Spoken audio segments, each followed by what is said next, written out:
in your work? Oh man. Okay, so about me. Well, I am a Black queer femme sociology student. I'm going to UCLA right now. I just turned 38, or oh my God, no, I just turned 39. Yeah, what was it, Tuesday? And what else? I have a cat named Rob. I live in I live in Pasadena, which is like in the LA area, which is occupied Tongva land, but we call it LA. And let's see about my work. Okay, well, I guess like my general like philosophy of my work. I want to try to influence people, and I want to try to get people to kind of see through the different eyes, like of marginalized people, and hopefully that will like in some way inspire people to live differently, live in a way that's more conducive to survival of humanity and the planet. So, can you tell us a little bit about how you found out about the anthology and how you felt when you found out about it? You know, I'm a sociology student, but I was taking these African American studies classes that were taught by Tanana Reeve Dew at UCLA. The last one I took was Black Horror, and the final that I did for her, like she sent me this email and she's like, "It's fantastic," and I put it in my inbox and I like pinned it, like always look at it. But anyway, she was like, "Oh, you should send it out. You should get it out. You know what I mean? You should be sending your work out." And I'm like, well, I don't really want to send that out because like I feel like I could do it. Like I feel like, you know, if I wasn't under the time constraint of like the final, that I could have done it a different way. But I did have like the beginnings of another story, you know, that I had started with ideas that I thought I was going to use in the final, but then I ended up being like, no, this is not right. So anyway, so I was like, well, let me look for a place for like this, you know what I mean?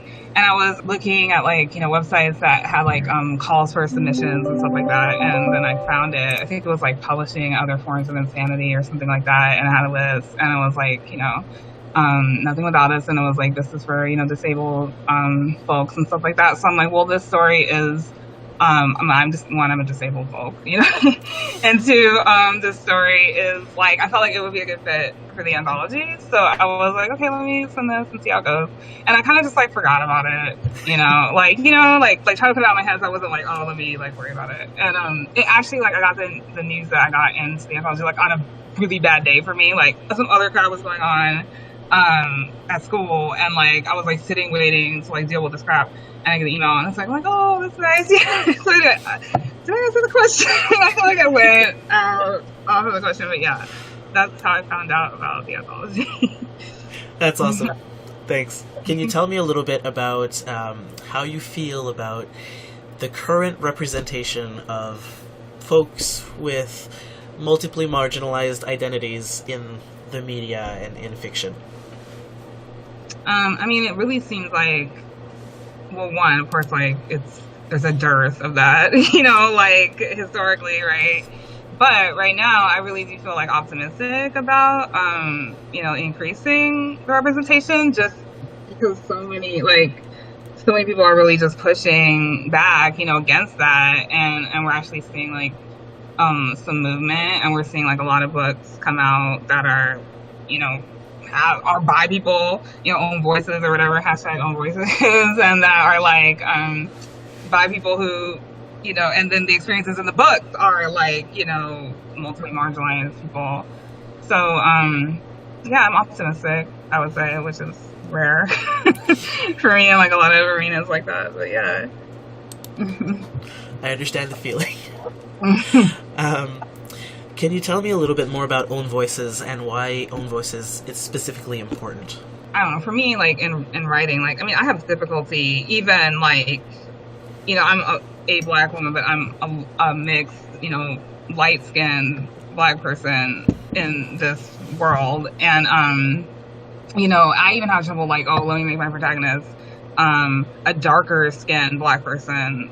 You know what I mean? Like, I don't even know what that's like, you know what I mean? Like, I know just because like I have friends, family, etc. who are, but it's just like, still, it's elite, right? So it's just like when you have like only white, cis het white dudes writing about this stuff, and it's like, oh, this is the canon, this is the experience. Like, how do they know? We don't know, you know what I mean? And then when you want to ignore people who are telling you, no, that's not my experience, that's not an experience, you know what I mean? Like, clearly there's like a disconnect. So I think that, people writing in their own voices is so important, because we need like how can you even judge what a valid literary representation of somebody's experiences if you don't have an actual person to judge it by, right? Like, say, okay, we have this book by so and so and they are this and this is about this, and then it's like, okay, well, if white people want to write, or I'm saying white people, like I say white people as like a general for like people, outside. But anyway, if you want to write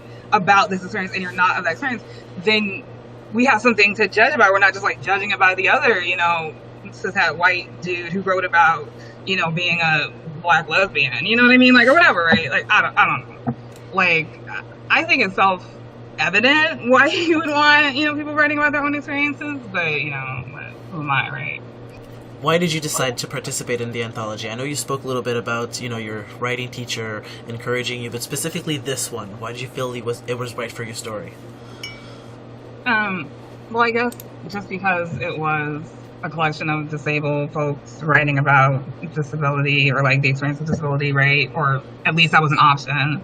And I felt like the story itself was very like, even though it doesn't like talk about disability at all, I mean, it to me, it's something that I can't say it's like, oh, this is everybody's experience, but I feel like if anybody was going to understand it, or anybody was going to relate to it or want to publish it, it would be, other disabled people, or like other neurodivergent, or like whatever, people, right? Like, so definitely that was like a reason, like odds of acceptance, I guess. Like, I don't want to be like, whatever, but like, I have to say, like, as a writer, like, right, you have to be practical, like, where you're gonna submit stuff, and I always want to nod to that too. Anyway. Why do you think it's important to see a variety of experiences and people in fiction? Because that's the world, right? Like, why would you want the world to have like all the same obstacle? Like, okay, why would you want the literary world, which is imagination, right? The world of imagination, immateria or whatever, right? Like, I've been reading Prometheus, so like there's all the stuff about the immateria anyway. But it's like the world of imagination. Like, why would you want that to look as like boringly white and like cishet and whatever and like capitalist, etc., as the real world? Like, this is where we go to escape, right? This is where we go to, be uplifted from all that BS. Like, I want to see like amazing, Black, queer, like just universes, right? You know what I mean? Like I want to live outside of the everyday oppression that I have to deal with. And even though, like, I'm like not saying people shouldn't write about that, but I'm also just saying, like, you know what I mean? Like, that's why, to me, that's why it's important, because I want it to be different than the world that I'm living in, which is a dearth of representation, real representation of marginalized people of all types. All right. So my next question was going to be if you could tell us a little bit about your story.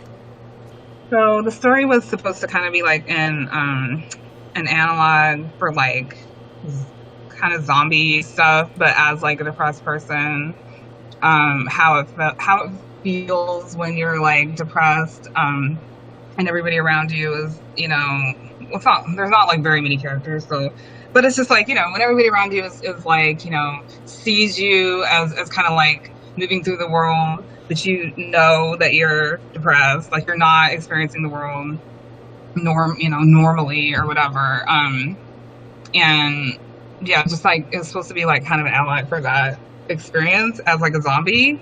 But yeah, it's very like, I don't know. It's not, yeah. I don't really know what to say like about it. What made you decide to go for like a zombie angle? Well, because like we were in that class that I was taking in the so at UCLA I was taking this Black horror class, taught by Tanana Redu, and there was like this one particular story that I read that really it was called "Loneliness Is in Your Blood." And it was by Cadwell. Oh my gosh, I'm not gonna remember. Cadwell Turnbull, I want to say, but I know the story name is "Loneliness in Your Blood." Loneliness is in your blood. Yeah.